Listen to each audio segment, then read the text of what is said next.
Compassion, a quote from Albert Einstein.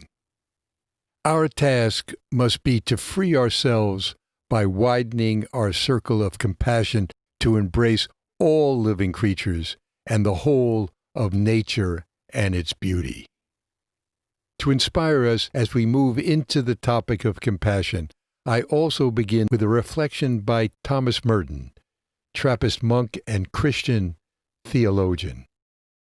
Then it was as if I suddenly saw the secret beauty of their hearts, the depths of their hearts where neither sin nor desire nor self-knowledge can reach, the core of their reality.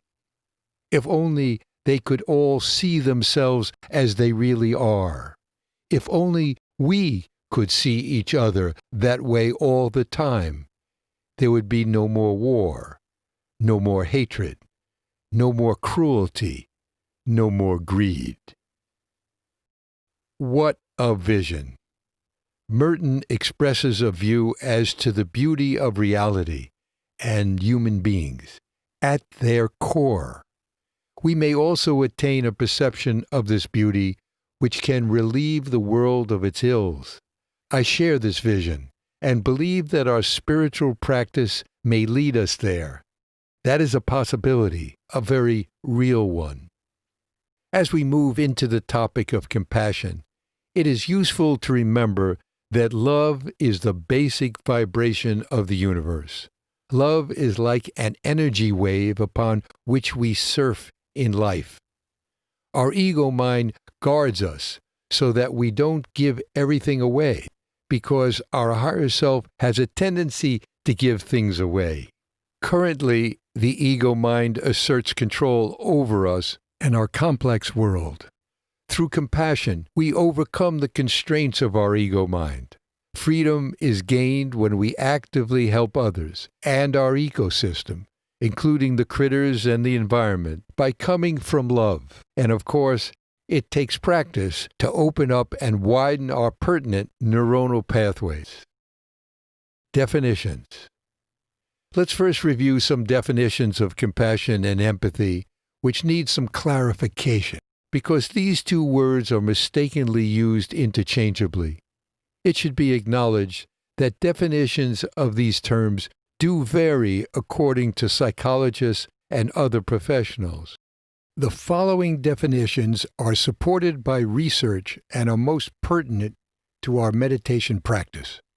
Empathy is a skill and capacity to understand or feel what another person is experiencing from within the other person's frame of reference.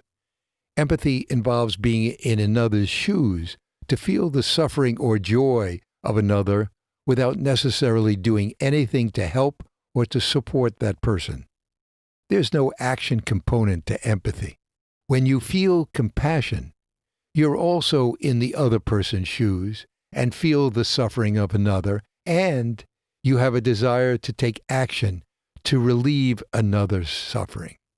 Sympathy is to feel sorrow for the hardships of others. Finally, pity is a feeling of discomfort at the distress of others and often has paternalistic or condescending overtones. Big difference between empathy and compassion. Because empathy can cause a person to take on the negative feelings of others, researchers distinguish compassion and empathy in the following way, described in the book by Stephen Tresiak, MD, entitled Compassionomics, the revolutionary scientific evidence that caring makes a difference. Taking action to relieve another's suffering is at the very heart of what it means to be compassionate, and brings reward that can overcome the distress of empathy. Most scientists define compassion as the emotional response to another's pain or suffering, involving an authentic desire to help. It is different from empathy, which feeling and understanding, that is detecting and mirroring another's emotions and experiencing their feelings, because compassion also involves taking action. Feeling empathy is a necessary precursor or prerequisite to motivate acts of compassion. So the terms are related, yet they're also distinct. Meditation. I now invite you to open up your hearts to the compassion within you right now. Experience this powerful part of our higher self and just send out some compassionate energy to other people who surround you most days. In order to exhibit compassion, all you have to do is offer some of your best loving kindness, understanding, and generosity. Let's do that by taking 3 gentle, deep breaths.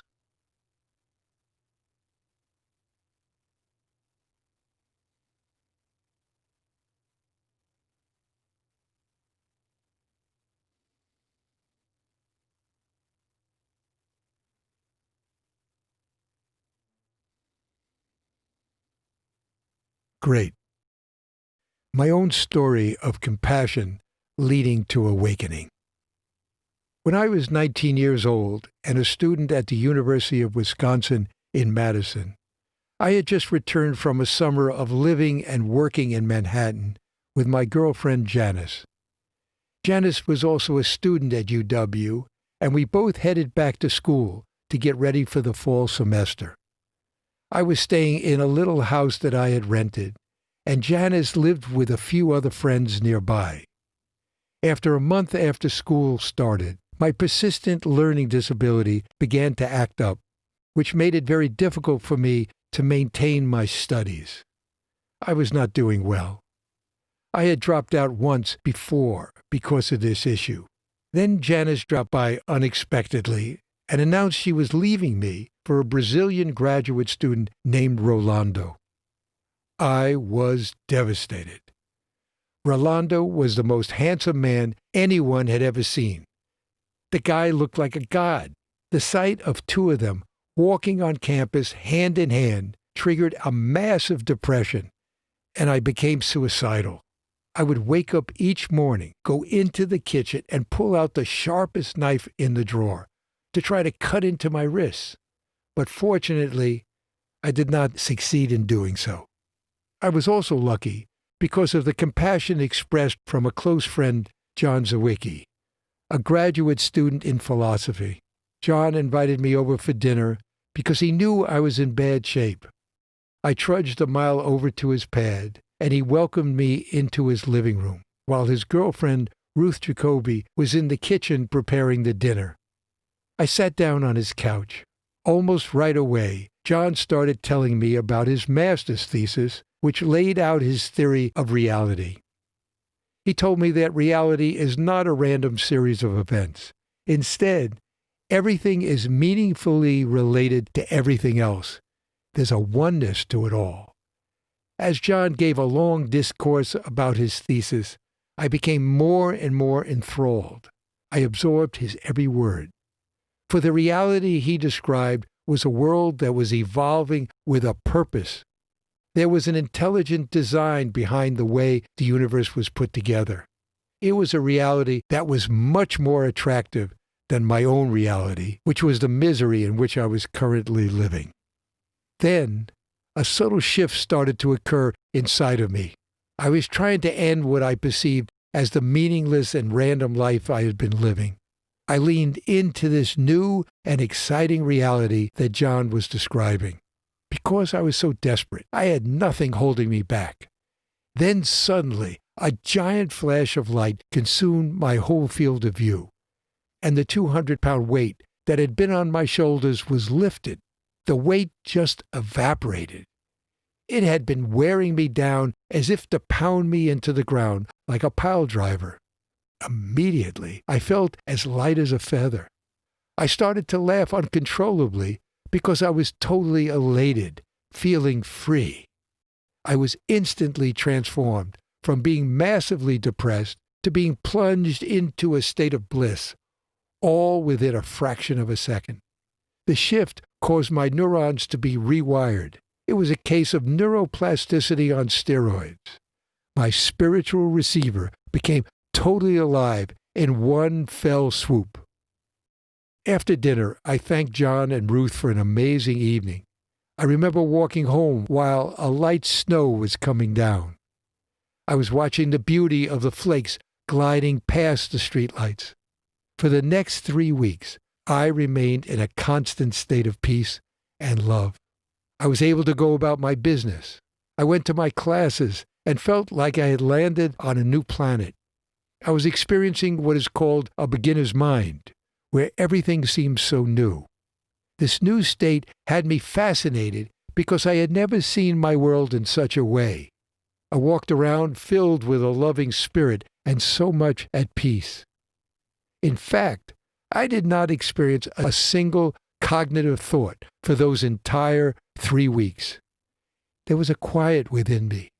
My internal processing was being carried out by my higher self, while my ego mind went totally silent.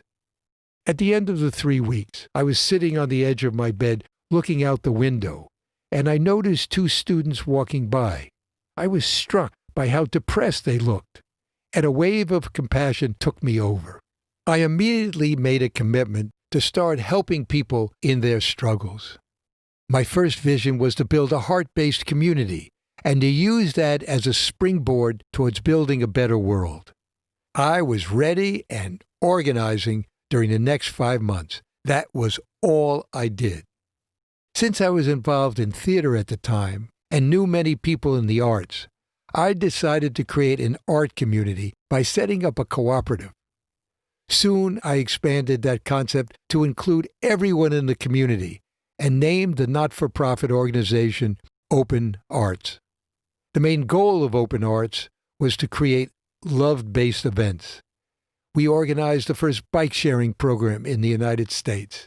Students would donate their bikes to the community.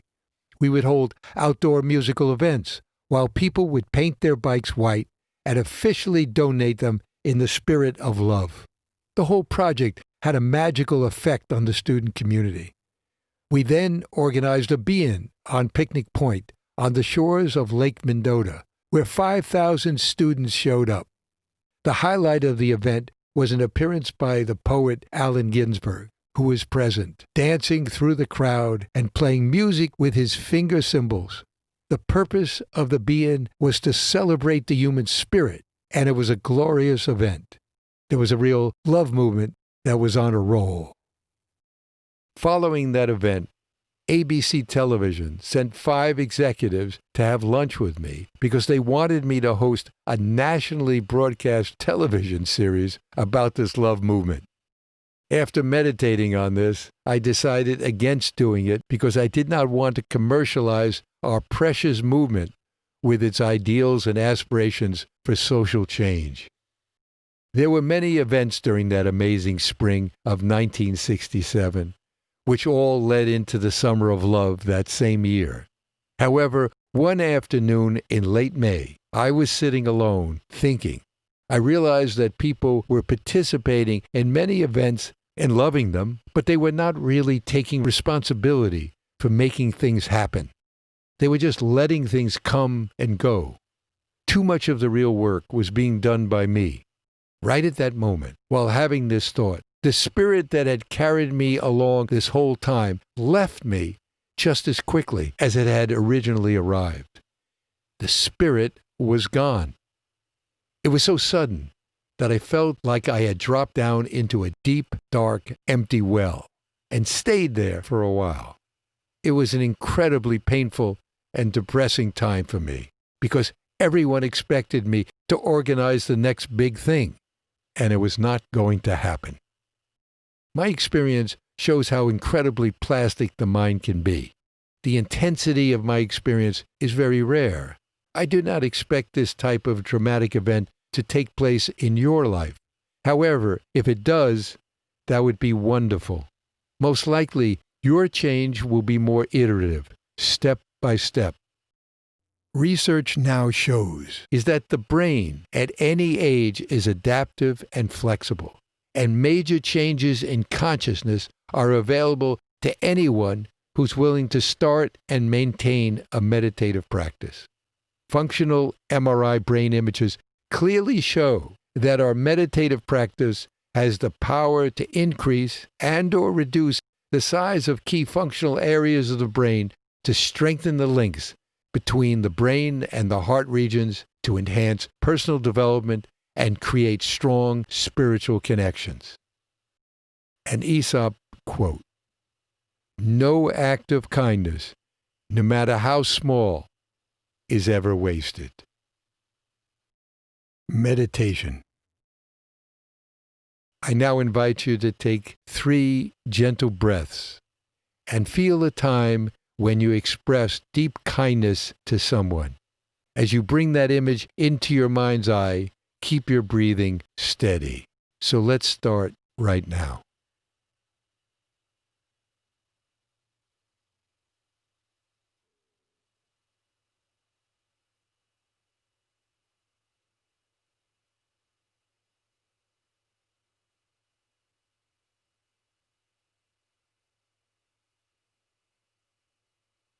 Great. Thank you. The blessings of being connected. The following story is about a boy from Kenya who, as Archbishop Desmond Tutu mentioned, had a strong sense of Ubuntu, which is the strong feeling of interconnectedness with your family and the community.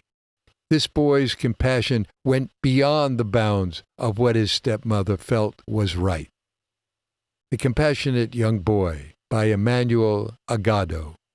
Once upon a time, in a small village in Kenya, there lived a young boy with his stepfamily. Due to the scarcity of water in the village, the young boy awoke early every morning, carried his pot, and headed for the stream with the aim of fetching water for himself and his stepfamily. Sadly for him, he alone had this task as a routine every morning and evening to fetch water from a distant stream, while his step-siblings were given other more lenient tasks or even none. Yet, the young boy bore no grudge against his stepfamily, loved them, and carried out his task diligently. On his way back from the stream, he met an old man resting under a tree, who begged for water to quench his thirst, and he gave water to the old man. He met an elderly woman, who begged for water, and he gave water to the woman.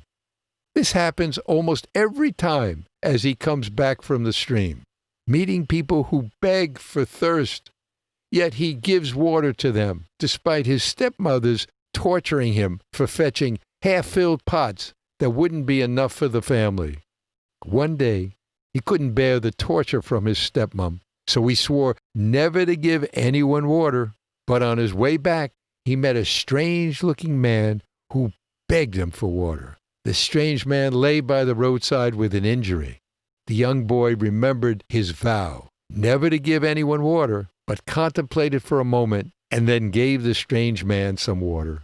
When he got home, his stepmom noticed the half-filled pots and again pounced on him, this time with more cruelty. As she was beating this young boy, there was a knock on the door. It was the wounded strange man, a mail deliverer.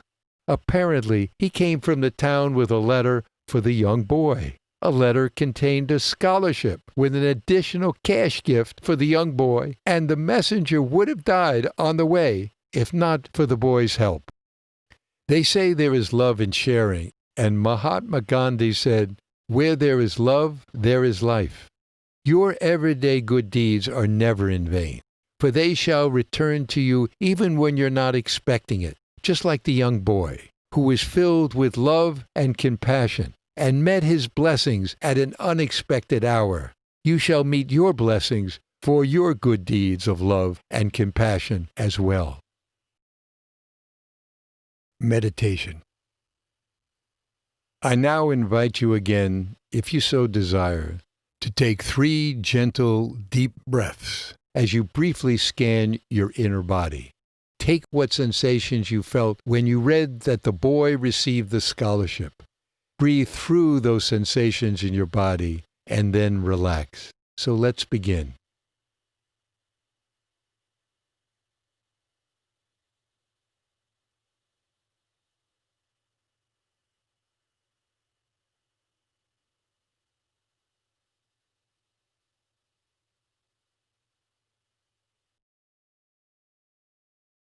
Great. No good deed goes unpunished. I must comment on the popular phrase, no good deed goes unpunished. I was so shocked when hearing this phrase over and over again, as if to communicate that it's a bad idea to do good deeds and to be compassionate. I first thought, has our society gone mad? Don't ask. So let's try to get to the bottom of this phrase and why people are quoting this line before we move on. The phrase is most commonly attributed to Oscar Wilde, the playwright, or Clare Boothe Luce, the author and politician. The phrase really means that there are some good deeds that are not well accepted. They sometimes cause the recipient to develop expectations for more help and benefits. The idea is that, in the end, the recipient may not want what you're offering them, or they may feel that they deserve something else that in fact they may not deserve. These expectations may lead to a lot of discomfort. Also, there are times when people do not want your help, and they rebuff your efforts, and this may hurt your feelings. In this case, too, you're being punished for trying to help. Look, all these things are true. When we live in a world where love is having a hard time being expressed and being accepted, the phrase has relevance. However, if this idea is presented as an absolute, I need to call it out. It should read, sometimes you can feel punished for doing good deeds. Compassion meditation, receiving love. The compassion meditations involve first connecting with a loved one. Then you receive compassion and loving kindness back from this loved one. From this foundation of deep love and compassion, you learn to be kind, loving, and compassionate to yourself. The reason to spend so much time with this phase of compassionate practice is that almost all of us are very tough and impatient with ourselves. It is interesting that we have a default mode when we're not engaged in any pressing cognitive activity. We fall into ruminating upon the I and the me. During this downtime, we may start thinking about the things we need to do, but we also rotate through a cycle of self-judgments, whether they be judging ourselves, our relationships, or our Facebook page. To offset this harsh self-orientation, we can develop new neural wiring and a spirit of gentleness with ourselves. Self-compassion is the foundation for compassion toward others. The important thing to be aware of is presence of the ego mind. When we're brutal to ourselves, we're in our ego mind. And when we find ourselves being loving and compassionate to ourselves, we are in our higher self. It is not in our true nature to be cruel to ourselves or to others. This is the main differentiator between the two minds. This is a good fact of which you should keep track. In our compassion practice, we reinforce pathways that allow our higher self to break through into our conscious awareness. In turn, we diminish the neural pathways and brain centers that contain a preponderance of painful experiences that have made us fearful of others. Others have hurt us because they were out of touch with their own higher self. We also respond while being out of touch with our own conditioned responses. So our history is filled with ongoing pain and suffering. The beauty is that we can break through the suffering and pain by honoring our compassionate intentions and become more fully present while bringing to life our higher self. Joseph Campbell on compassion. Let's turn now to consider some thoughts on compassion offered by Joseph Campbell. Campbell was a leading expert in comparative religions, mythology, art, images, stories, and dreams. He dealt with universal structures by which the human species touches the deeper meaning of life. Campbell has amazing insights, although this passage is not easy to understand right off. The key to the grail or a difficult quest is compassion, suffering with, feeling another's sorrow, as if it were your own. The one who finds the dynamo of compassion is the one who's found the Grail. The principle of compassion is that which converts disillusionment into a participatory companionship. Campbell states, quote, "The one who finds the dynamo of compassion is the one who finds the Grail," end quote. This means that the big hero or heroine of the story of life is the one who is filled with compassion. Compassion offers a sense of direction and purpose so that we may achieve our goals. Thus, becoming compassionate is a key part of becoming the hero or heroine in our own personal stories. Campbell says, quote, "The principle of compassion is that which converts disillusionment into a participatory companionship." I interpret that to mean that when we are solely focusing upon ourselves and not on the pain of others, we experience life as being devoid of meaning. However, by finally choosing to reach out and connect with others through compassion, we essentially acknowledge that our essence is connected to the essence of others. Thus, the pain of life fuels loving companionships rather than isolation, and hope rather than disillusionment. This compassion and participatory companionship is at the core of our meditation practice through our compassion exercises. We set an intention for our practice which supports compassion. Intention is the vessel that holds our meditation practice. Thus, what helps give our meditation meaning is to include others in our intention. We have dealt with compassion so far by exploring the interdependence of self and others. Compassion works similarly to love. To experience true love with others, we need to first have cleared away any misgivings about being able to love ourselves. Thus, to be fully compassionate with others, we need to first be compassionate with ourselves. We are creating some very nice rewiring through our openness to compassion. Since we've been firing neurons that are associated with compassion, we have laid down a good foundation. We can then expand our compassion toward people who are not so closely linked with us in love. We can even be compassionate towards those with whom we have some major issues, or where hurt, pain, and anger have prevented love and compassion. Overcoming hatred. I learned a lot about compassion from my experiences in the Middle East, conducting peacemaking and bridge-building workshops between the Israelis and Palestinians. The organization, the Family Circle, promotes forgiveness as an alternative to hatred and revenge.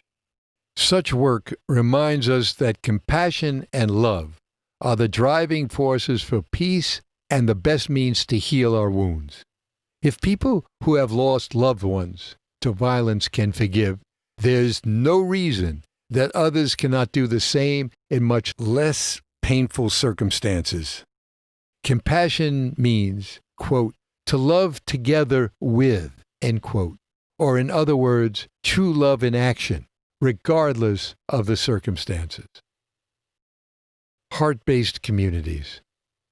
It was when I started to write my autobiography, I was able to see my continual focus throughout my life on building heart-based communities. I believe that such work would be an essential springboard necessary to allow humanity to leap to the next phase of its evolution.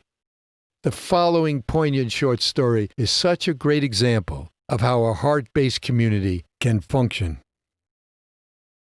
In arid landscapes during ancient times, grapes were rare, a succulent delicacy grown in distant regions. Yet one day, records from the 2nd century AD tell us someone brought just such a treat all the way to the desert abode of Macarius, a Christian hermit. But Macarius did not eat the grapes.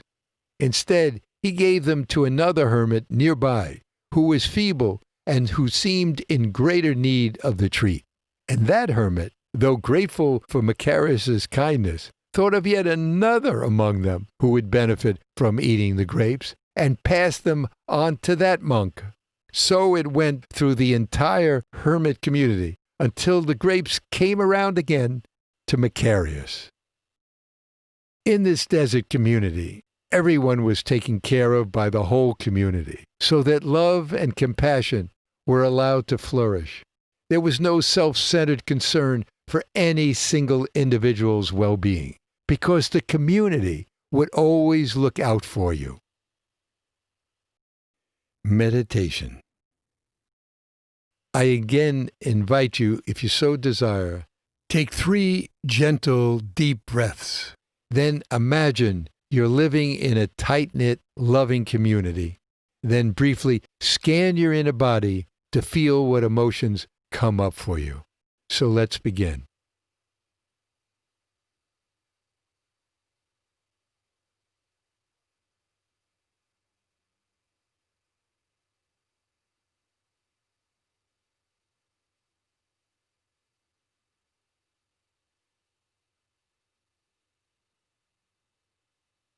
Thank you. Trading in empathy for compassion. Previously, we defined the differences between empathy and compassion. The key difference is that compassion stimulates action. However, there are additional differences. It is fascinating that empathy can sometimes negatively affect and impact us.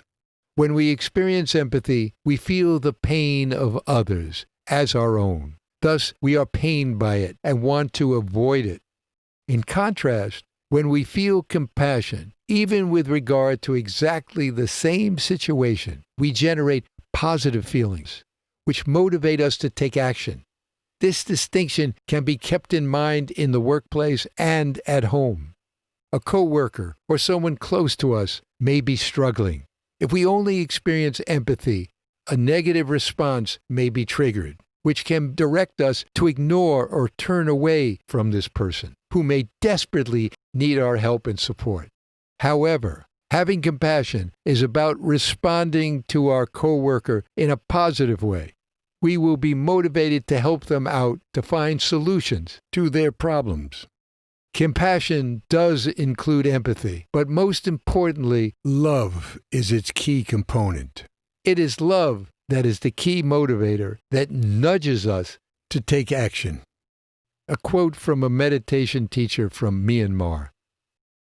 When the sunshine of loving kindness meets the tears of suffering, the rainbow of compassion arises. Compassion supports us to take action when we see the need for it. The same neural circuitry is activated as that generated by parents who express love for their child. We are stimulating the deepest caring centers. This is why holding people around us in our hearts is so impactful. People feel the love and respond to it. Barbara Fredrickson's theories confirms this point. When love is nurtured, we reach out to others with love. Those loving gestures increase the love and compassion that we feel around us. In turn, love comes back to us with positive responses. Our mindful community is a realistic and achievable goal because of this positive, self-reinforcing circle of love and compassion. Embracing suffering. Most of us shut ourselves off from suffering because it is painful. For me, living in a big city, this is so true. I see one homeless person after another, and I see a great deal of suffering. Many homeless people report that they feel invisible. Since I do not want to shut down my heart, I carry an ample number of $1 bills in my wallet to give to certain homeless people as I walk by. I do not give to everyone, but to those I do, I offer kind wishes, and most of the time they say, "God bless you." The ER doc. Medical burnout in the emergency room, especially for ER docs, is a well-known problem. The ER doc has enormous responsibility to care for people in crisis. who are experiencing a lot of pain. This is especially true during worldwide pandemics. Many patients arrive past their point of recovery, even though an attempt to resuscitate is called for. These docs and nurses experience what is called empathic distress. They feel the pain of their patients, though the suffering takes a toll. Since compassion training is now known to make a positive difference and to move people from empathy to compassion, many ER physicians and nurses are now practicing this kind of training. Once it's established that compassion is a valuable part of medical practice, many healthcare professionals begin to enjoy both a more positive connection with their patients and greater resilience. Their compassion training breaks them out of their conditioned responses. Breaking our conditioned responses. A horse suddenly came galloping quickly down the road. It seemed as though the man had somewhere important to go. Another man who was standing alongside the road shouted, "Where are you going?" And the man on the horse replied, "I don't know. Ask the horse." In this well-known Zen story, the horse represents our conditioned responses that have been established by our genetic makeup and our experiences. When our conditioned responses are having us respond to people or events in ways that are not working for us, we need to pull the reins on our horse, get off, and take a deep breath. The doctors who realized that their conditioned responses were not working for them and were creating a painful experience decided to make the changes in their lives through compassion training. And they were able to transform their work from being horrible into a positive situation. During his life, the famous American author Henry David Thoreau, a transcendentalist, worried that he would find himself on his deathbed only to realize that he had gone through life unconscious and was not really living life.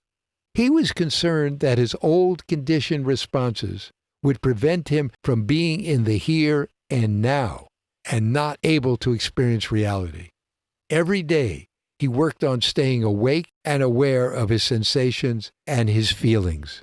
In 1845, when he walked around Walden Pond, where he lived for 2 years, he would not walk along the existing footpaths because he wanted to hear the leaves and the twigs making snapping sounds as he walked on them. He wanted the sounds to keep his attention in the present moment. He knew that it was the present moment where life, love, and compassion can be experienced. The search for the means to overcome the ego mind have continued for ages. It is really the major challenge we all face all of the time. Conclusion. By loving, you can then be loved. The same is true for compassion. You can express compassion, and then you can be compassion. Compassion is a portal into our higher self, a doorway to our true nature, an opening into life. Through the compassion meditations, remember that any progress you're experiencing is a function of your stronger connections with your higher self. Once you're able to rest there, you naturally will become more compassionate. As a result, the people close to you will be lucky to have you in their lives because when you become real, they will feel your compassion like they never did before. Meditation. Now I invite you to say to yourself silently and repeat after me. May I hold myself in compassion and understanding.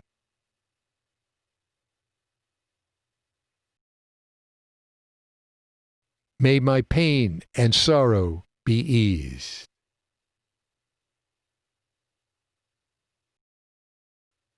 May my heart be at peace.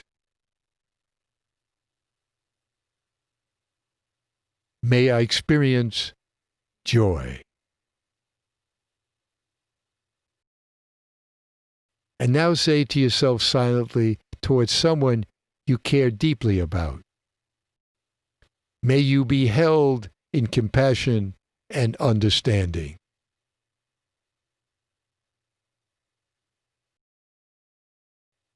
May your pain and sorrow be eased.